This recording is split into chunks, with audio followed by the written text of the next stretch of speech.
welcome to part 2 of our celebration of National Poetry Month. I'm Jeff Wayne, librarian here at Linden Library.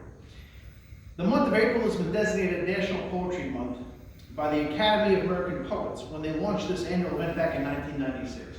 So in 2021, this marks the silver anniversary of the event, the first event that celebrates poets and poetry across the country. In recent years, the library has marked this occasion with Linden High School students coming here reciting their poetry in an open forum. With the ongoing pandemic and restrictions on public gatherings, unfortunately, we had to cancel those plans for a second straight April. However, I do want to point out that you have some very talented and creative young poets and poetesses here living in the city of Linden. And I wholeheartedly encourage you to attend next year's event when we plan to have the students back to recite their works. And that's all original works. Today you'll be hearing other people's poetry from me. As I said in the first program, I split the poetry event into 2 halves. The first half is a humorous look at loss, more specifically people trying to lose weight despite the challenges of the past year. The second half of our celebration today will be poetry based on love. For love is an eternal, universal theme for the writer of poetry. The theatrical stage, the big screen, and of course, greeting cards. First, I want to share some modern verses about the subject. One of the greatest lyricists of the 20th century was Oscar Hammerstein II. He teamed with 2 of the greatest music makers of the age to create some of the most fabulous melodic melodies and memories of the Great American Songbook. His most noted composers with whom he worked were Jerome Kern and Richard Rodgers. I will offer 2 of these Hammerstein's best-known and loved works here, in verse only. Both are from his collaboration with Richard Rodgers. Spoiler alert, though, I perform both of these songs on stage and offer them here to celebrate some personal anniversaries. I will do my best to sing them. I will do my best not to sing them, rather only to speak them. Personal anniversaries, you say. It'll be 20 years ago next month that I made my theatrical debut in South Pacific. I want to pay tribute to those fond memories with the Radburn Players of Fairlawn, my cherished and talented castmates and crew of that show, and especially our director, Natalie Ross, who cast me as Luther Billis in my very first theater role. When no members of the opposite sex are in close proximity, especially in a time of a world war and a far-off distant shore, U.S. Navy sailors bemoan that fact in a yearning but comedic way. My first recitation is from the Pulitzer Prize-winning South Pacific, as I tell you why there is nothing like a dame. We've got sunlight on the sand, we've got moonlight on the sea, we've got mangoes and bananas you can pick right off a tree. We got volleyball and ping pong and a lot of dandy games. What ain't we got? We ain't got dames. We get packages from home. We get movies. We get shows. We get speeches from our skipper and advice on Tokyo Rose. We get letters doused with perfume. We get dizzy from the smell. What don't we get? You know damn well. We got nothing to put on a clean white suit for. What there is what there ain't no substitute for. There is nothing like a dame. Nothing in the world. There is nothing you can name that is anything like a dame. We feel restless, we feel blue. We feel lonely and in grief. We feel every kind of feeling, but the feeling of relief. We feel hungry as the wolf felt when he met Red Riding Hood. What don't we feel? We don't feel good. Lots of things in life are beautiful, but brother, there is one particular thing that is nothing whatsoever in any way, shape, or form like any other. There is nothing like a dame, nothing in the world. There is nothing you can name that is anything like a dame. Nothing else is built the same. Nothing in the world has a soft and wavy frame like the silhouette of a dame. There is absolutely nothing like the frame of a dame. So suppose a dame ain't bright, or completely free from flaws, or as faithful as a bird dog, or as kind as Santa Claus. It's a waste of time to worry over things that they have not. Be thankful for the things they've got. There is nothing you can name that is anything like a dame. For there are no books like a dame, and nothing looks like a dame. There are no drinks like a dame, or nothing thinks like a dame, or acts like a dame, or attracts like a dame. There is a thing that's wrong with any man here that can't be cured by putting him near a girly, womanly, female, feminine dame. And that goes out to my friends at the Ratburn Players of Fairlawn. 20 years ago, hard to believe, it seems like it was yesterday.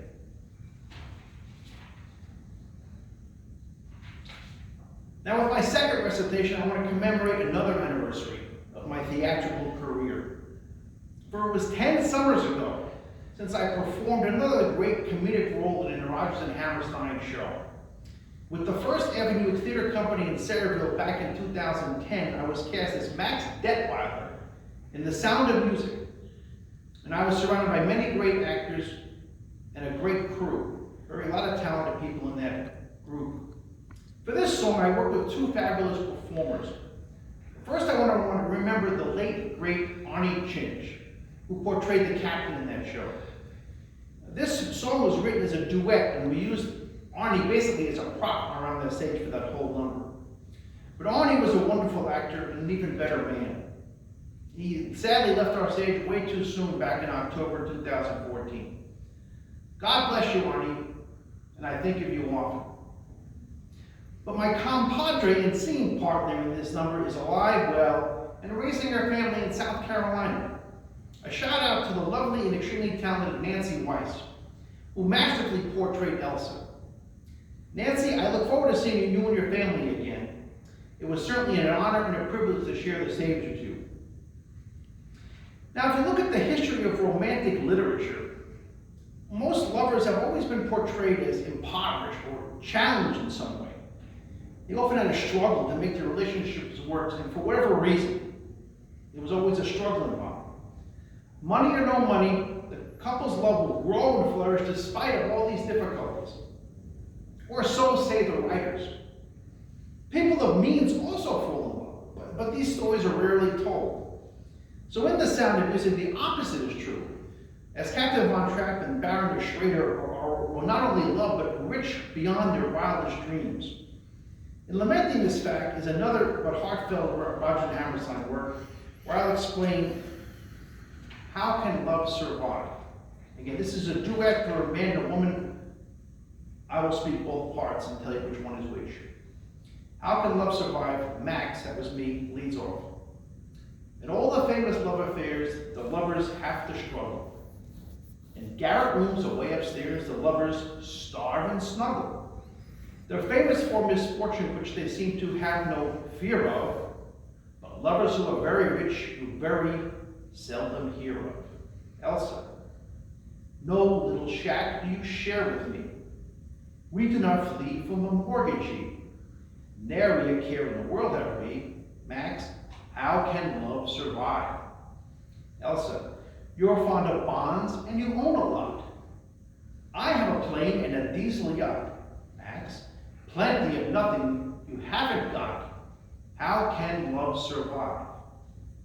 Elsa, no rides for us on the top of a bus in the face of the freezing breezes.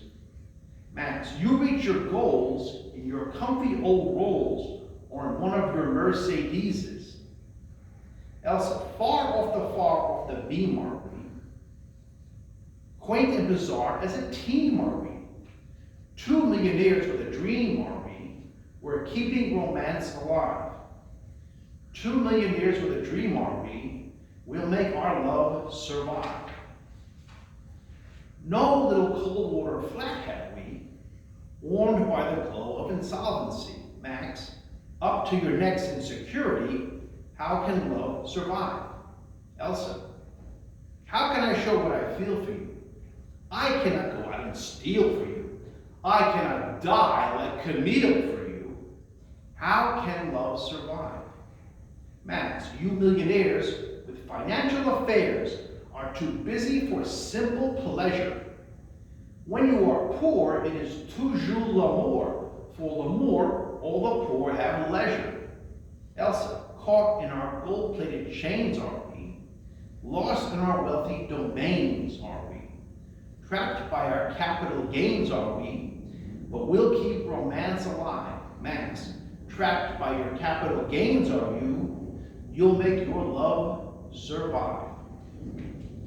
Again, from Sound of Music, everyone knows that if you've seen Sound of Music, the show, but if you've seen the movie, that's one of the 2 songs they cut out of the movie. Okay, for the final portion of the presentation, we will go back to a time before there was an English presence in North America. The Spanish Armada had just been defeated. The colony of Jamestown, Virginia was over a decade away. Elizabeth has been on the throne for over 30 years. No, not this Elizabeth. Let us return to England in the 1590s, for it is the Elizabethan age of the late 16th century. A young writer is becoming a literary genius as we speak. His plays are being produced at the Globe Theatre in London at the rate of 2 per year. He has also taken to writing sonnets, for which he will become famous. He wrote 154 of them in total. It is a world that happened more than 400 years ago, but we live with the words and the consequences of these words to this day. Because rightly or wrongly, any writer in the English language is compared to William Shakespeare. Let's get into some Shakespearean sonnets for your pleasure. The definition of a Shakespearean sonnet, it is a 14-line poem with 3 quatrains using a rhyme scheme of A, B, C, D, E, F, ending with a couplet of 2 lines with the rhyming scheme of G. Shakespeare was best known and most remembered for his many love sonnets. While Shakespeare did not invent the form or the style of the sonnet, he certainly perfected them when he wrote in the English language. The sonnets form had originated in Italy about 300 years before Shakespeare ever put quill to paper. So I'll have about 5 sonnets for you, which I'll read today. Shakespeare's most famous sonnet is probably sonnet number 18. In it, he compares his true love to the longest day of the year. These words have streamed into our collective literary and cultural consciousness through even 4 centuries after it was first written. Sonnet 18. Shall I compare thee to a summer's day? Thou art more lovely and more temperate. Rough winds do shake the darling buds of May, and summer's lease hath all too short a date. Sometimes too hot the high of heaven shines, and often his gold complexion dimmed. Every fair from fair sometimes declines, by chance or nature's changing course untrimmed. But thy eternal summer shall not fade, nor lose possession of that fair thou owest. Nor shall death brag when you wanderest in his shade, when in eternal lines to time thou growest. So long as men can breathe or eyes can see, so long lives this gives life to thee. Again, arguably Shakespeare's most famous sonnet, especially the first few lines. Sonnet number 116 is Shakespeare's marriage sonnet. This sonnet offers a simple message that true love perseveres. It is both philosophical and profound, probably the most popular of his wedding readings. Sonnet 116. Let me not to the marriage of true minds admit impediments. Love is not love, which alters when alteration finds, or bends with the remover to remove. Oh no, it is a ever fixed mark that looks upon tempests and is never shaken. It is the star to every wandering bark, though words unknown, although its height to be taken. Love's not time's fool, though rosy lips and cheeks within its bending sickle's compass come. Love alters not with his brief hours and weeks, for it bears out even to the edge of doom. If this be error and upon me proved, I shall never writ, nor no man ever loved. The third sonnet I offer you is sonnet number 138. And in this sonnet, love and flattery and lust are the major themes. The speaker is a young man and his lover. They are hiding their transgressions of their affair by not bringing to light the issue about which they are insecure. At the end of the sonnet, the speaker and lover accept their flaws, again in sonnet number 138. When my love swears that she is made of truth, I do believe her, though I know she lies. That she may think of me as some untutored youth, unlearned in the world's false subtleties, thus vainly thinking that she thinks me young, although she knows my days are past the best. Simply I credit her false-speaking tongue. On both sides thus is simple truth suppressed. But wherefore she says she is unjust, and wherefore say not that I am old. Oh, love's best habit is in seeming trust. In age, in love, loves not to have years told. Therefore I lie with her, and she with me, and in our faults by our lies we flattered be. Again, while the Shakespeare sonnets are very popular because of their very flowery and poetic speech, speaking the English he spoke 4 centuries ago is a little difficult. I'm using the original as best I can here of all these sonnets here. Next is Sonnet 73. It's a love poem that addresses a young man. The poem uses natural metaphors of decline and decay to grapple with the onset of old age. Ultimately, it suggests that the inevitability of death makes love all the stronger during the lover's lifetimes. Sonnet 73. That time of year thou mayest in me behold, when yellow leaves or none or few do hang. Upon those boughs which shake against the cold, bear ruined choirs, where late the sweet birds sang. In me thou seest the twilight of such day, as after sunset fadeth in the west, which by and by black night doth take away death's second self that seals up in rest. In me thou seest the glowing of such fire, that on ashes of his youth doth lie. As a deathbed whereon it must expire, consumed with that which it was nourished by. This thou perceivest, which makes thine love more strong, to love that well, which thou must leave ere long.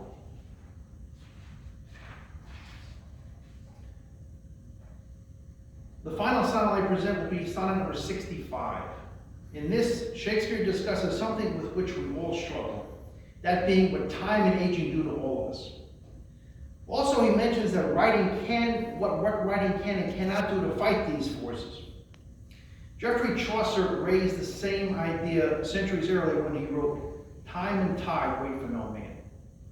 As Shakespeare writes in Sonnet 65, "Since brass, nor stone, nor earth, nor boundless sea, but sad mortality, war's wise their power.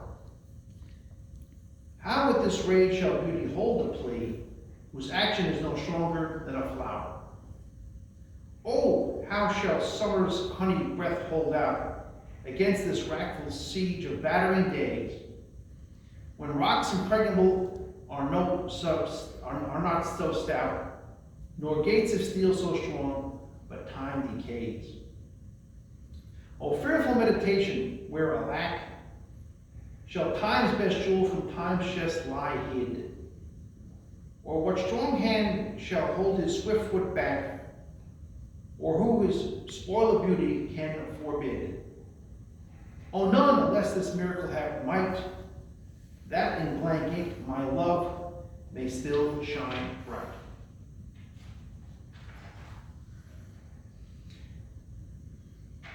While Shakespeare is known for the sonnets, of course, he also wrote much romance in many of his plays, and he used such flowery language for the stage as well. Some of these include some brief lines and interludes in various shows. For the first one, I used Romeo and Juliet, where my bounty is as boundless as the sea, my love as deep, the more I give to thee, the more I have, for both are infinite. Or in this passage from Hamlet, where he writes, doubt thou the stars are fire, doubt that the sun doth move, doubt truth to be a liar, but never doubt I love. Or from the appropriate title, Love's Labor's Lost. When love speaks, the voice of all the gods makes heaven drowsy with all the harmony. Yes, it is fair to say that while Shakespeare was a serious writer over various genres, he was a true romantic at heart. We are all better for the words that he left us. I raised the movie Shakespeare in Love, which was the Best Picture winner in 1998, which brings back to the 1590s the William Shakespeare character, and he is creating of the Globe Theater. It was Gwyneth Paltrow won her Academy Award as Best Actress for that role. It won 7 Oscars that year, including Best Picture. Well, this concludes our program. I would like to thank you for enjoying this. Share this if you like, and tell your friends to come in and watch. We hope that we'll be back again next year in person and doing the poetry programs in live here at the Linden Library.